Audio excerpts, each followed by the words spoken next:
자주 국방을 향한 강대국 한국의 K2 흑표 전차 엔진, 국산 기술로 개발에 성공. K2 전차의 엔진마저도 국산화를 완료했다는 소식입니다. 채널명 밀리터리 TV 구독과 알림 설정 감사합니다. 끝없이 도전하는 한국군의 국산화 프로젝트 K2 흑표 전차의 엔진 국산화가 뜻하는 진정한 의미는 과연 무엇일까요? 한국의 고유 기술력으로 전차 엔진을 개발하자 해외 수출 가능성이 대폭 상승했다는 이야기를 전해드리겠습니다. 2021년 3월 K2 흑표 전차 첫 번째 엔진 전력화 달성 30여 대 실사격까지 단숨에 성공. 국내 독자 기술로 개발된 엔진을 탑재한 K2 전차가 첫 실사격과 전력화에 성공했습니다. 국산 엔진을 탑재한 흑표 전차가 쓴 포탄이 표적의 명중했죠. 한국군 8사단 강병대대는 1986년 K1 전차에 이어 K2 2021년 K2 흑표까지 국산 전력화에 성공하는 신기록을 갱신했습니다.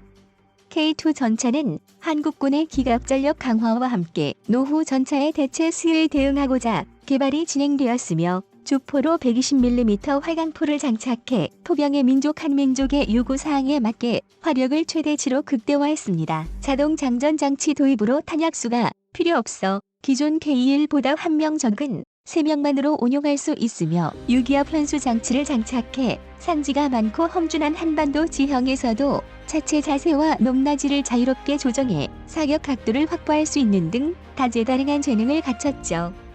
이러한 K2 흑표 전차가 2021년부터 외국산 엔진이 아닌 한국산 엔진을 탑재하는 게 가능해졌으며 국산 기술로 확보한 자주국방 엔진은 한국산 무기 해외 수출에도 크나큰 영향을 끼칩니다.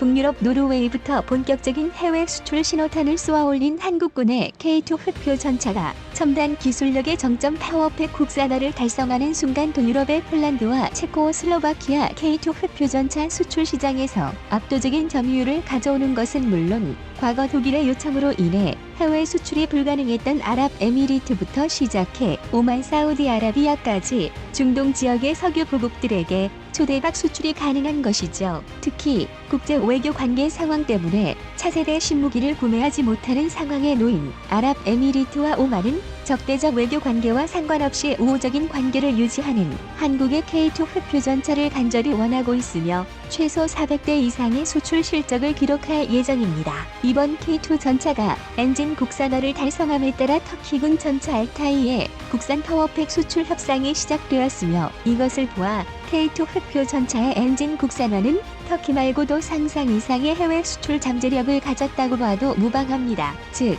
간단하게 말하자면 과거에 존재했던 외국산 부품으로 인해 K2 흑표 전차의 해외 수출 제한이 지속되었지만 2021년부터 한국이 독자적으로 부품을 개발해 해외 수출 제한을 완전히 박살냈다고 봐도 무방합니다. 파워팩은 엔진과 변속기 냉각 장치를 통합한 장치로 전차의 심장으로 불리는데 드디어 K2 흑표 전차가 국산 파워팩을 탑재해 해외 수출이 가능해진 것이죠.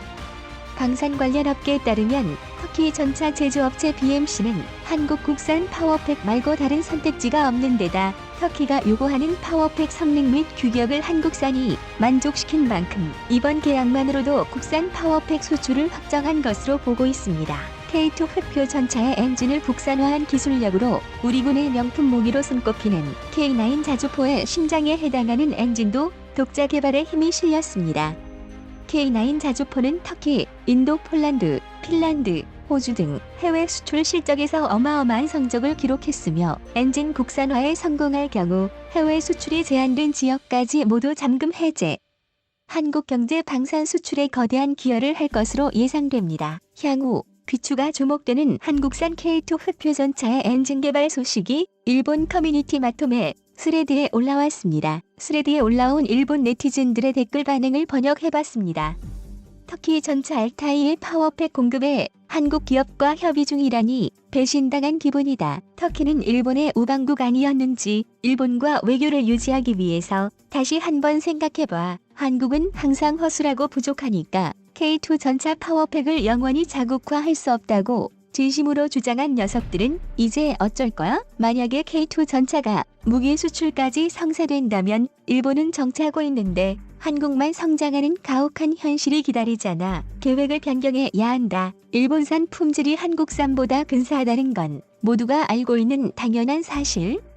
일본에도 파워팩이라고 불리는 물건이 이미 있으니까 한국의 수출 지점을 먼저 선점하고 엉망진창으로 방해해야지. 가능하면 해보든가. K2 전차는 세상에 존재하는 몇 안 되는 3.5세대 전차다. 이 전차의 유일한 단점은 자국화 파워팩이 요구 스펙을 충족하지 못한 게 유일했지만 시간이 지나면서 이 문제도 해결될 조짐이 보이네. 한국이 파워팩을 자국화하지 않아도 좋은데 만일의 경우 K2 전차가 자국산 파워팩으로 인해 동작하지 않을 수도 있어. 복잡한 장비는 장인 정신 가게에 맡기는 것이 좋아. 한국은 제조 기술력이 낮으니까 기존처럼 독일산 변속기를 사용하고 있으라고. 자민당 우익 돼지들은 왜 한국산 무기가 합리적인 가격으로 팔리고 있는지 생각해 본 적이 있어? 한국에게 방심하다가 당한 일본의 과거에서 무엇을 배웠는가?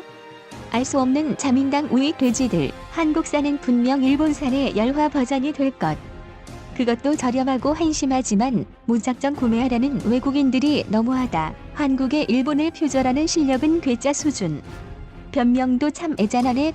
독일과의 협상이 불발로 끝났고 한국이 K2 전차 수출에 실패했기 때문에 한국형 변속기를 개발할 수밖에 없는 상황이었다. 수출을 위해서는 K2 전차의 완성이 강제된 것, 그리고 그것이 성공으로 끝났다. 한국은 어떻게든 신형 전차를 해외에 판매하려고 작정했어. 의지만큼은 어느 정도 인정한다. 이웃나라의 파워팩 자국화라니 이것은 몇 번째 도전이냐. 이웃나라는 전기자동차에 전고체 배터리도 만들 수 없는 기술 후진국인데 전차 파워팩을 만들었다니 절대 믿지 않습니다. www 평생 방심해라. 자위대는 화기 개발이 서투릅니다만 그 이유는 무엇일까? 역사를 보면 구일본군에서 육상 자위대에 이르기까지 소화기뿐만 아니라 전차, 장갑차, 자주포, 전투기, 초계기, 군함 모든 무기의 개발이 서투릅니다.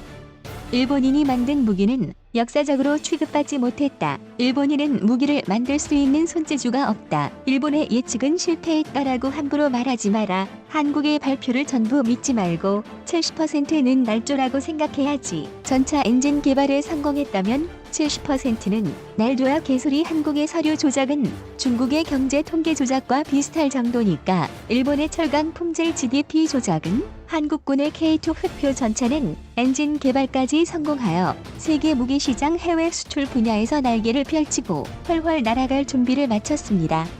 노르웨이부터 시작해 폴란드, 중동 그리고 전 세계로 날아갈 한국산 최강 무기 흑표 전차. 지금 이 순간에도 해외 수출을 위해 노력하는 모든 관계자분들을 진심으로 응원하겠습니다.